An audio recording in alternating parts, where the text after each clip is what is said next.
um, I went to the Nine Hells once on a mission trip.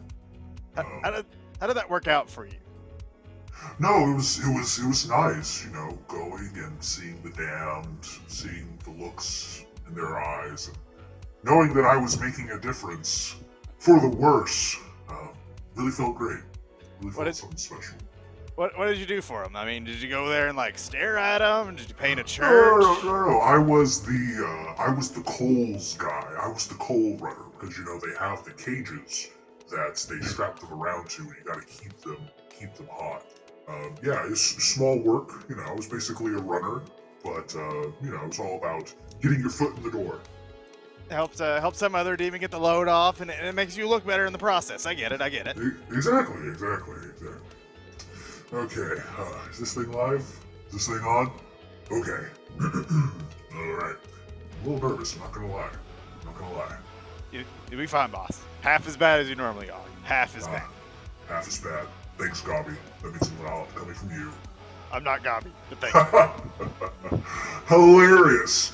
Welcome to the Gurg Ragin initiative. I'm your host, Gurg Ragin, your one-stop shop in hearing about all the comings and goings of the spirit soaring and what's going on in Faerun. I wish I was going around in Faerun, but I'll give my chance. Boss, you're not gonna believe this. They killed a house. You killed a house? They killed a house, like, big 3-story McMansion on chicken legs. They killed it. Like they burned it down? No, it just says they killed it. Like, it mentions that it's a smoldering pile at the end, so I assume they burned it. But they went inside this thing and slaughtered it. I don't know how you do that. Okay, let's slow down. First of all, I don't know how to kill a house. And second of all, let's actually go back. What are we talking about now, Gobbie? So we're going to be going through the different reports that the Spirit Soaring, the Travelers League, has gone through the last couple of weeks. First show might have a lot of ground to cover, might not cover all of it. So you're saying that on this board, on the report, these puny humans found a way to kill a house. Yep. Wow. Several feet tall. Wow. They had gotten together like some kind of strange gear, and they were like shooting ropes into it and trying to trip it over and climb on top of it. Just bonkers. That's pretty wild stuff. I mean, imagine fighting a house. That's just a mimic town. Yep. Wait. There was a mimic town, and they blew up a mimic town. First of all, I didn't even know that mimics could do that. Mimics are usually are solitary, right? They just kind of hang out in a castle for a while, but they actually were organized enough to be a colony of that size. What I want to know on that one is, how is Mimic Society organized? Do they elect somebody? Is it hierarchical? Well, from what I'm seeing, it was a collection. It was a mimic colony, a pretty decently sized one, but there were a handful of doppelgangers. That's actually a really clever way to do it. Because not everyone knows this, but mimics do understand common at least. They aren't all completely stupid, but they like to hide away. But if you had a couple of doppelgangers who could wrangle them all together and pretend to be, barkeep or a shop owner or something like that, well, that is fucking diabolical. I like it. Well, how do you wrangle a mimic? What do you do to keep him in control? There's so many questions, and everyone we answer asks more. Well, if I were to do something like this, and I'm not saying that I will, but I'm not saying that I won't, the way that I would keep them in check is a very simple, I keep the loot, you keep the fleshy bits. Because mimics, they will hide away for years, just waiting for some idiot to come open a chest without poking it. But if they're a town, they have to be more than a chest at that point. I mean, you can't just have a town of chests. No. I mean, mimics can grow to large sizes over over several years. Well, it looks like it's been blown up, and I say, well, honestly, it's like breaking a stained glass window, but it's probably for the best. Most Unix definitely. could be anywhere. You bet. You should probably check your mic. I think I'm okay. Good. Kids can't be too cautious of those What damn things. what else we got? What else we got on the board this week? So apparently, some of them went out and they were, trying to take down a cult. They're big bad. We're gonna take over and blow up the world. Usual demands. 1 million gold pieces. And Love those guys. They encountered an aspect of Zariel. Zariel, that bitch is still around. Yeah. Like they ran into her just hanging out there. Did you get the chance to meet her on that mission trip? I'm not gonna kiss and tell or anything, but I do know that you don't want to piss off Zariel. That's for damn sure. I mean, what's the worst that could happen on that mission trip? You get more coal duty. Well, I just remember how it went down last time. She was messing around with the Outlands with that whole Baldur's Gate scenario. Baldur's Gate got snatched right out of the ground, thrown into the Outlands, right out of Sigil. I think that was 12, 13 years ago. That's where they get the lost year thing from Baldur's Gate. They felt like they were there for nearly a year, whereas back on the material plane, it was only 3 days, which sometimes that's just how different planes work. So do the people in Baldur's Gate age during that time? Oh, absolutely. They lived their life as best they could. Demons and devils, and then there was some asshole that wrote in the sky. So, fun fact, no wind in the Outland, okay? No wind at all. So whenever you do something like skywrite, it gets to stay there forever. So if you were to go in that spot where Baldur's Gate was today, then you would still see angels come bring balance to Baldur's Gate. Now, what do angels do? They bring balance. How do they do it? Normally by killing everyone in the vicinity. But I know some buddies that were in that. They had a great time. You know what we should do, Gurg? You know what we should do? Brilliant opportunity. We should open up that as a tourist attraction. Mm-hmm. Think about the gold pieces or the Orinthian whatever currency they have we could get by just putting up a little gift shop and just pointing that out to people and being like, yo, Baldur's Gate was here and it's this thing's fault. We don't know where it came from. Here's the history of it. Oh, I like that. All right, what else we got? Oh shit, the Deadheads. Oh, I love them. Boss, I'm proud of you. That was just what I was about to say. Yeah, so reports about necromantic activity, which always riles up the little people. And it turns out it was just Burn, the lead singer of Deadheads. They unfortunately all got most of them got incinerated during a red dragon attack. About 13 years ago. But he looks like he's got the band back together. Apparently still rocking. Say they're doing the revival tour. I believe that is very literal language there. That tickles me a little bit. Good pun. I appreciate them for that one. You how long you been a Deadhead fan for? Well, before they died, for sure. But just seeing that, they're coming back. I know that I was changed once I stepped out of this mortal coil and back again. Burning Down the Keep, one of my number one songs. Gobbie, pull that up. Actually, wait, hold on. Are we cleared for that? Okay, no, I do not think we are cleared for that. Our publisher may have our ass, but you know what? I don't care. So, we've been talking about the Spirit Soaring. The Gurg Ragin initiative is in partnership with the Travelers League and the Spirit Soaring. I actually had a lovely little interview with the director, or actually, no, the deputy director, I believe. I don't know all this hierarchy bullshit. I think acting's the proper term there, boss. acting director of the Travelers League, Drifter, had a lovely interview with him just the other day.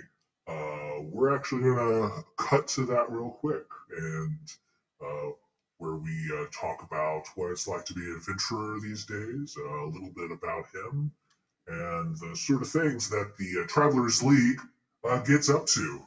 Because this is not just for the good mortals in the Travelers League, but this is also for those who are looking for some good swords to bust some heads. So we're going to play that right now. All right.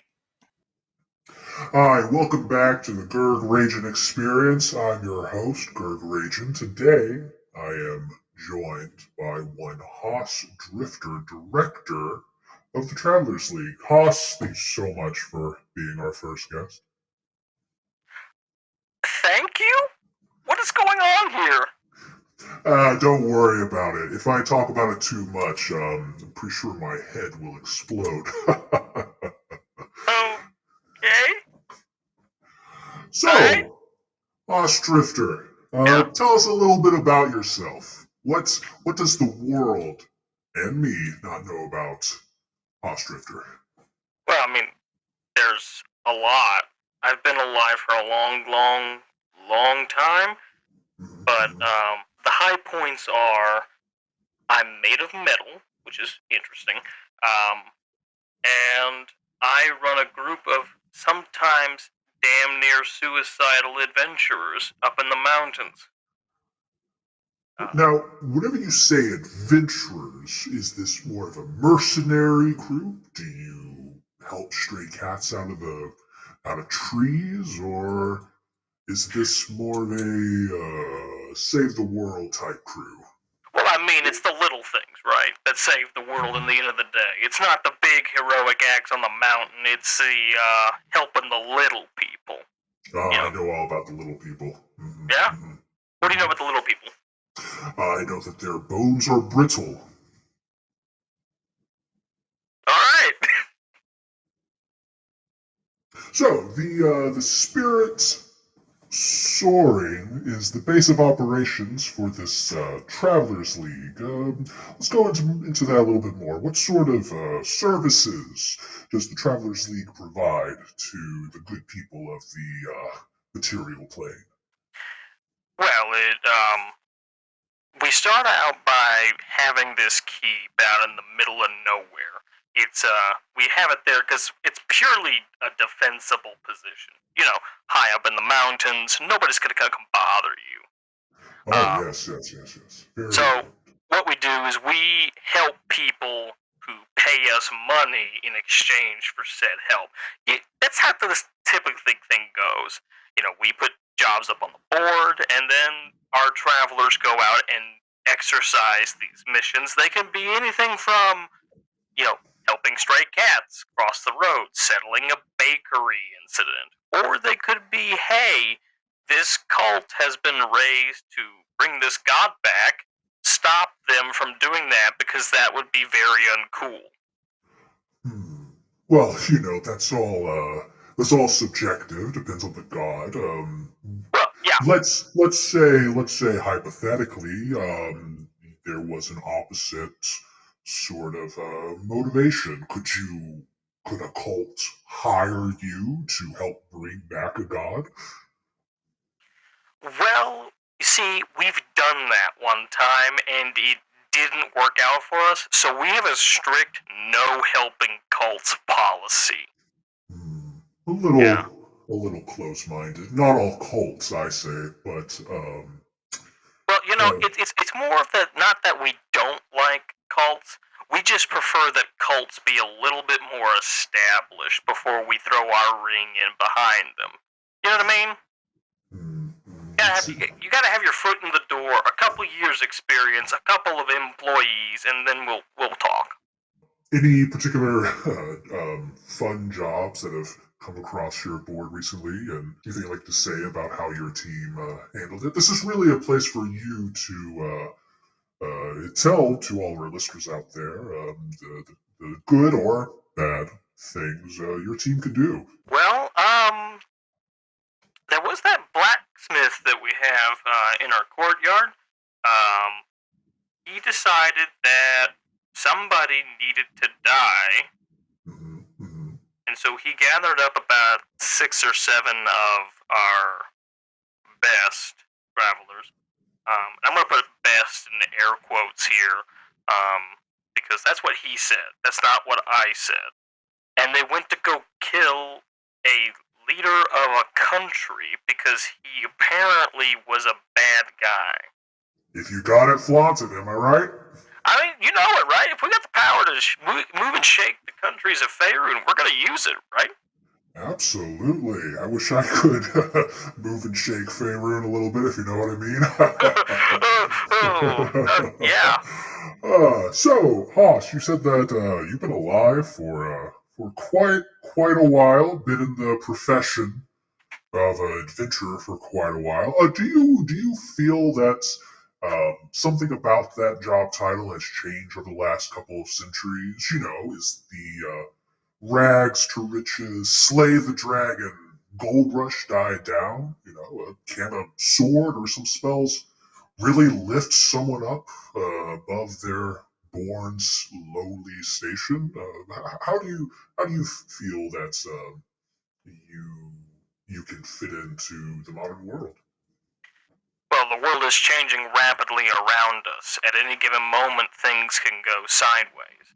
And, I mean, just a few decades ago, it took, 3 months to go from Baldur's Gate to Waterdeep, and now you can do it in a train ride in, 15 hours. So, over the last couple of centuries, the world has gotten a lot smaller, in my opinion, and that does kind of hamper the quote-unquote adventurer profession. However, at the end of the day, the world still needs people to go out and do things. Whether they'll be adventurers or be something else, that job description is pretty malleable regardless of whatever title has been put upon it. I understand, because in the past, so much of the drive that we would see from adventurers is seeing what's past that horizon. But whenever that horizon can get to you in a matter of days, what do? Do you just go to the next horizon? But then all of a sudden you've made your way all the way around. But you do feel that there is the job is still as secure as it ever was. Just there are more known quantities. Would that be fair to say? Yeah, it's the title of adventurer or traveler or whatever you want to be. It, like you said, used to be about that next hill, that next horizon. But now that we have seen those horizons, we know what's there. We know the people. We know the struggles. I personally believe that the unexplored frontier is not external but internal to the struggles of everyday people. So instead of taking care of the quote-unquote monsters from without, you're looking to more of the inner monsters of your puny societies? Well, puny is a word that I would use to describe some of the societies. Not to get canceled or anything, but you want to name any of those societies? Well, I mean, let's be honest. The Empire of the Silver Marches has been around for, what, 30, 40 years, and it's already on the decline. Spicy take here, folks. All right. So, what's on the other side of the horizon? Just another damn horizon. Another quick question for you. So, there have been some rumors coming in that Strahd von Bismarck has been seen in Faerun, and it might have some sort of connection to your league. Do you have a comment on that?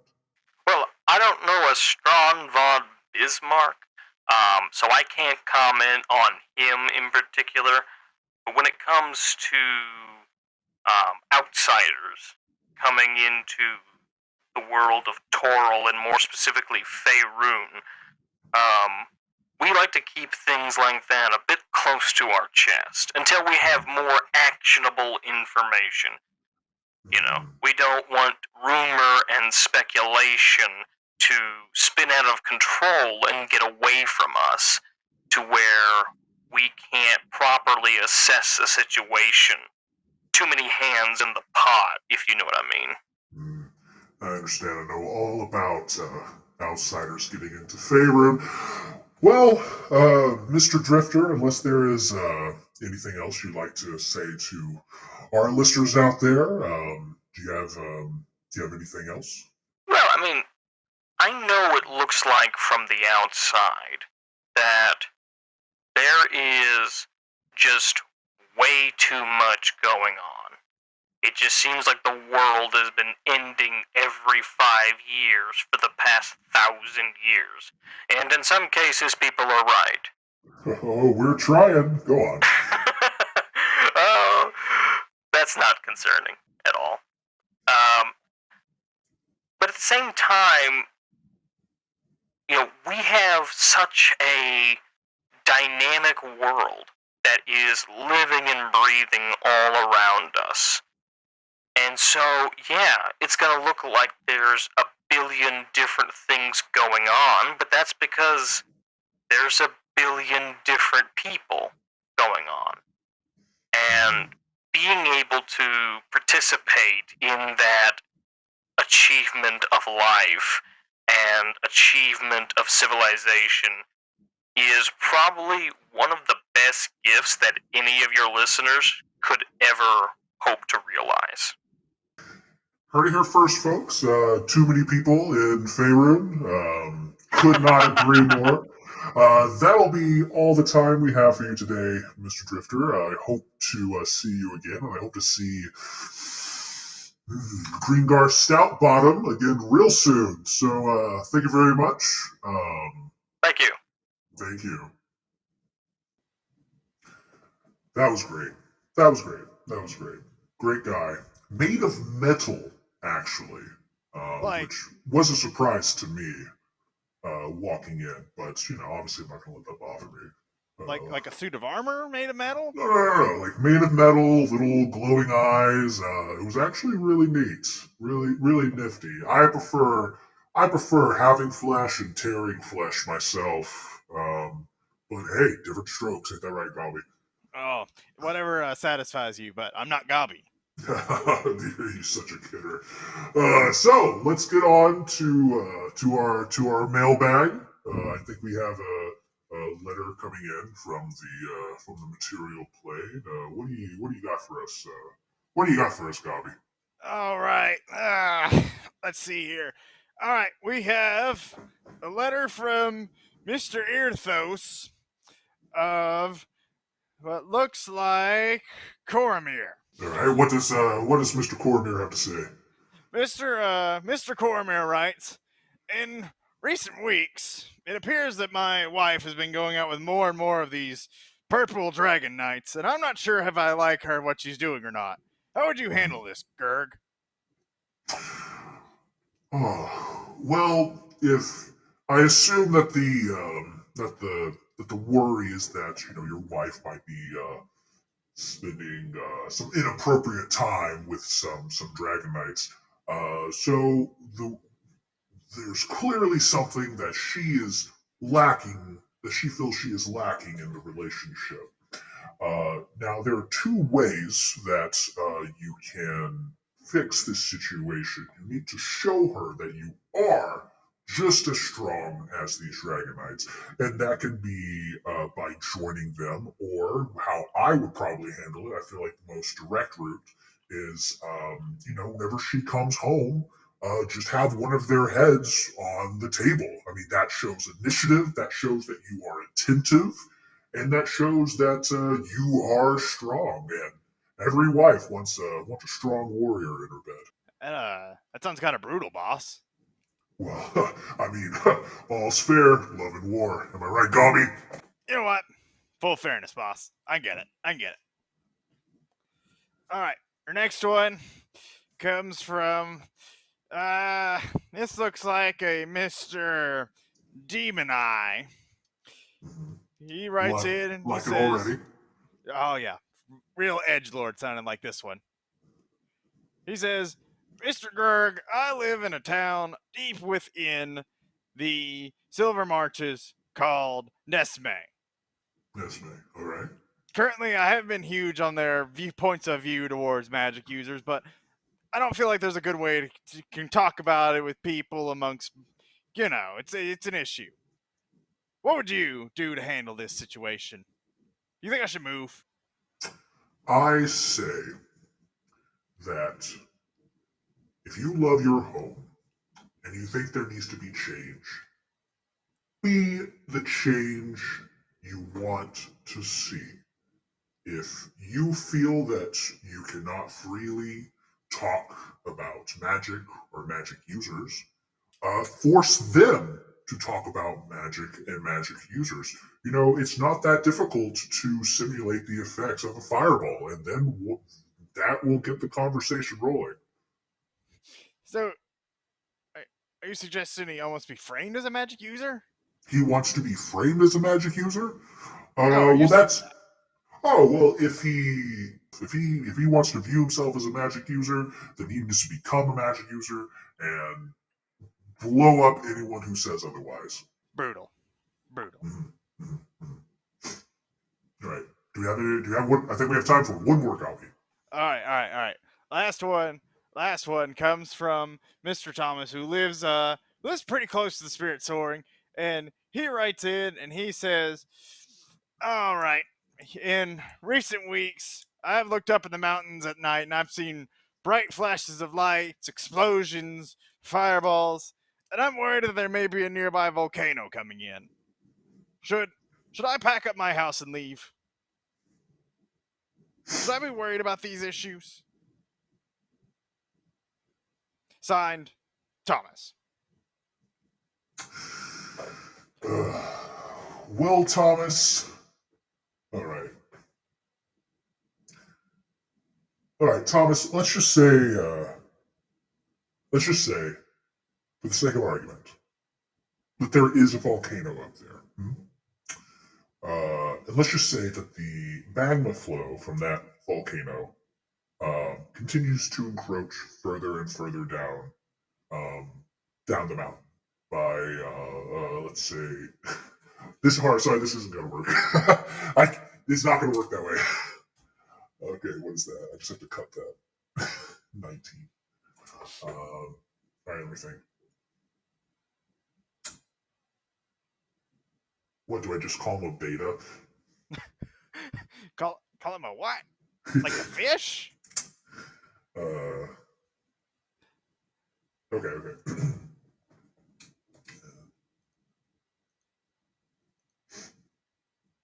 Come back in on 30.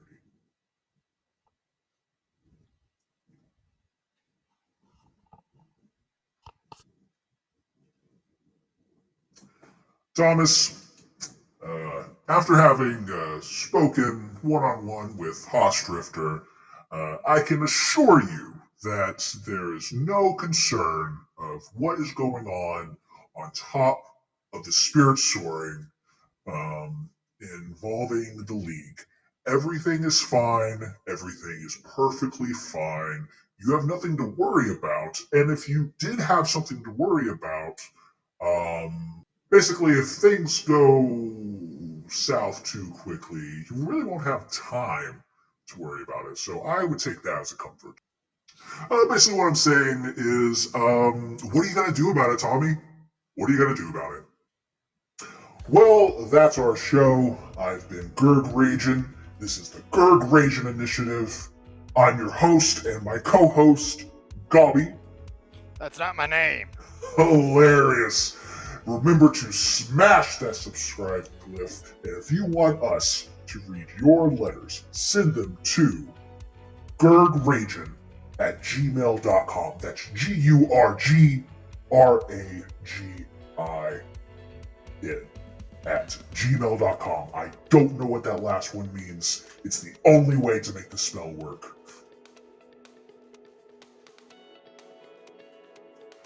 All right, great first show. Great first show. You did a good job, boss. Good job. Yeah. Half as bad as you normally were. What do you mean by that? You're half as bad as you normally were. You did great. I'm half as bad as I normally would.